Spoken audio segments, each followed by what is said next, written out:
Добрый день, уважаемые зрители и подписчики моего канала. В этом видео я расскажу вам о процессоре Intel Xeon i5 2697A четвертого поколения. Данный процессор купил я на маркетплейсе AliExpress, и обошелся он мне приблизительно в $52. Но думаю, если вы захотите приобрести данный процессор, используя мобильное приложение AliExpress и попав на какую-нибудь распродажу или использовав скидочный купон, то вы сможете купить данный процессор и значительно дешевле. Процессор Intel Xeon i5-2697A V4 у нас, как вы понимаете, 2000 серии. И 2000 серия — это именно процессоры, которые шли в установку в двухпроцессорные сервера начального уровня.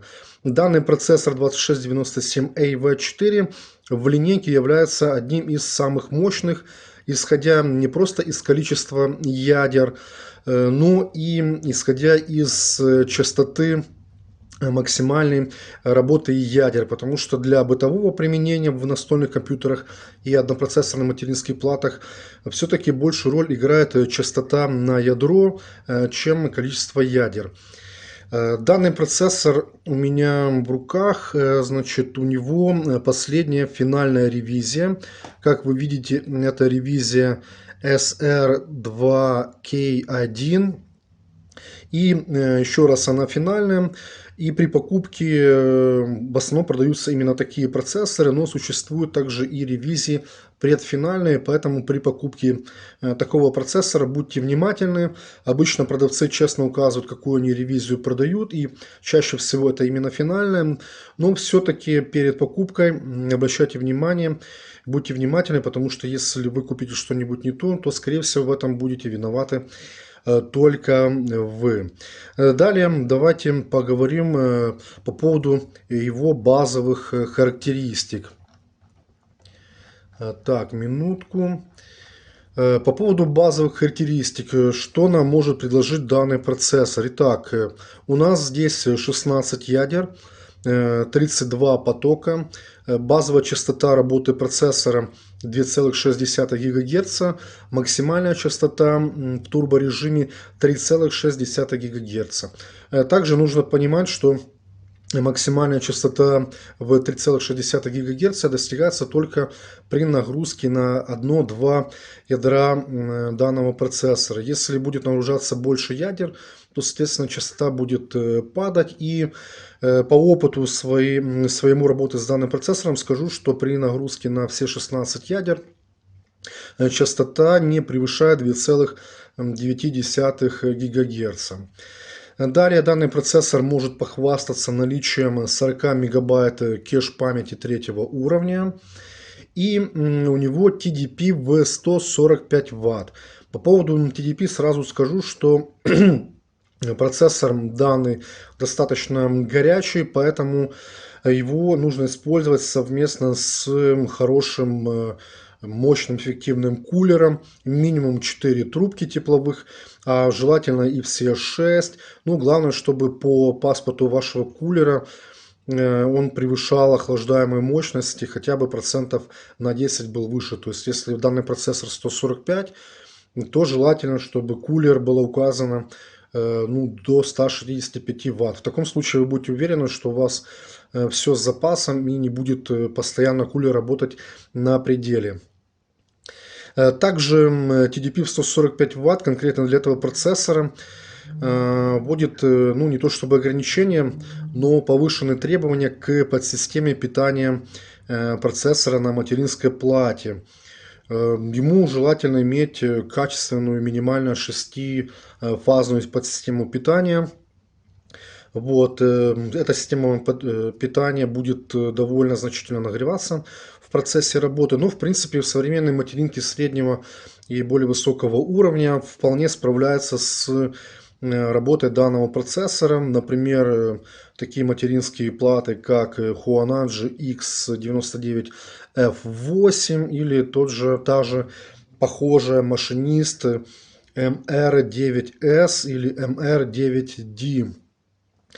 Я, например, использую данный процессор совместно с материнской платой Huananji X99F8. Также, простите, данный процессор работает с максимальной частотой памяти для данных процессоров. Это DDR4 2400 в 4-канальном режиме. Далее, давайте я вам покажу те данные, которые предоставляют тестовые программы. В данном случае это у нас показывает информацию о процессоре всем известная любимая программа AIDA 64. Да, мы видим информацию, вот, которую она показывает. Во многом она совпадает с тем, что я уже сказал ранее. Также можно посмотреть дополнительные уровни мощности, да, можно на это ориентироваться, если вдруг захочется поиграться с нагрузкой на процессор. Вот, и далее у нас информация, которую показывает утилитка AIDA 64 CPUID. Тоже мы видим информацию про частоту, про кеш памяти, объемы. Видите, да, даже показывает мою материнскую плату. Далее показания, которые дает программка CPU-Z. Тоже показания совпадают с AIDA 64, но все равно нужно потестировать разным программным обеспечением для того, чтобы понять, что где-то может какие-то проблемы или может быть неточности, да, выяснить. Также существует такая малоизвестная утилитка от Intel, которая проверяет свои процессоры, не очень полезна именно для интеловских процессоров, потестировать на устойчивость и на другие данные. Это у нас Intel Processor Diagnostic Tool 64 бита. Эта утилита умеет на все 100% загружать ядра и потоки процессора и полностью показывает мощность, которую данный процессор потребляет. Далее немножко покажу вам данные о производительности данного процессора в сравнении с другими процессорами и платформами, на которых он установлен. В данном случае у нас это данные теста CPU Queen от AIDA 64. Вот мы видим, наш процессор выделен таким жирненьким. Ну, данные цифры довольно относительные, потому что каждый раз, запуская в разных режимах компьютера данную программку, эта цифра может немножко плавать.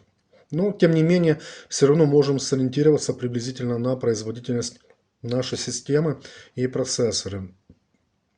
Далее у нас тест от AIDA 64, тест скорости работы памяти и кэша. Вот такие у нас показатели. Но сразу скажу, что это не максимальные показатели, которые достижимы на этом процессоре, потому что у меня хоть и память работает в 4-канальном режиме, но при этом все планки памяти в разнобой. У меня там Micron стоит, Samsung, Athermeter, поэтому здесь добиться максимальное значение сложно.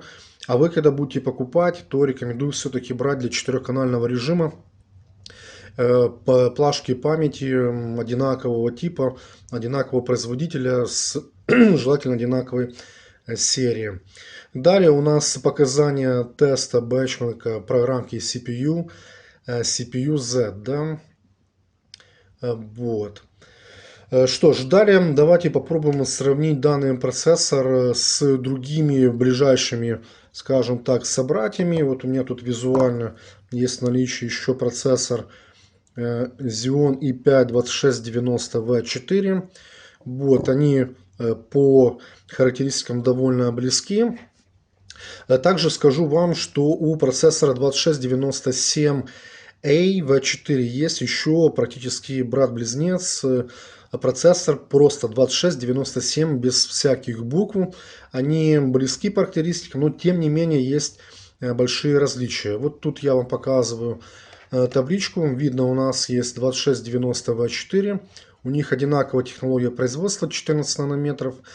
Но смотрим, 2690 у нас 14 ядер, 2697A 16 ядер и 2697 просто 18 ядер. Соответственно, видим, у нас разница в частоте на базовой частоте ядер. Да? Если у 2697 обычного у нас 2,3 ГГц, то у 2697A и 2690 у нас частота базовая 2,6 ГГц. Также есть различия в максимальной частоте в турборежиме небольшие. Ну и разница в TDP, да, видим, что оба 2697 у нас 145 Вт, а вот и 2690 V4 чуть меньше 135 Вт. Далее. Также давайте сравним, это мы сравнили условно с одинаковыми по производительности процессорами, но попробуем сравнить с более старшими моделями в линейке 2000. Это у нас для сравнения будет взят 2699 V4 и 2699A V4. Итак, мы видим, что данные процессоры, они старше, но в основном производительность у них выше за счет наличия дополнительного количества ядер, а их у них на 6 больше, то есть 16 и 22. Также увеличен кэш до 55 мегабайт. Вот. Но при этом, конечно же, меньшие базовые частоты 2,2 ГГц и 2,4 по сравнению с 2,6. TDP у всех процессоров на одинаковом уровне в 145 Вт. Что ж, ну, пожалуй, на этом про данный процессор все. Теперь давайте подобьем результаты. И я вам скажу так, мое мнение по поводу данного процессора на основе сказанного видео и моего опыта работы с ним. Скажу так, что это хороший процессор для апгрейда вашего компьютера, если у вас уже есть материнская плата на основе сокета 2011-3. Также этот процессор будет хорошим, если вы и подойдет вам, если вы будете решите собрать сервер под свои какие-то задачи. В качестве процессора для сборки с нуля компьютера данный процессор, по моему мнению, подходит плохо, потому что он относительно дорогой в данный момент, плюс у него довольно высокие, ну не завышенные, но все-таки высокие требования к подсистеме питания процессора на материнской плате.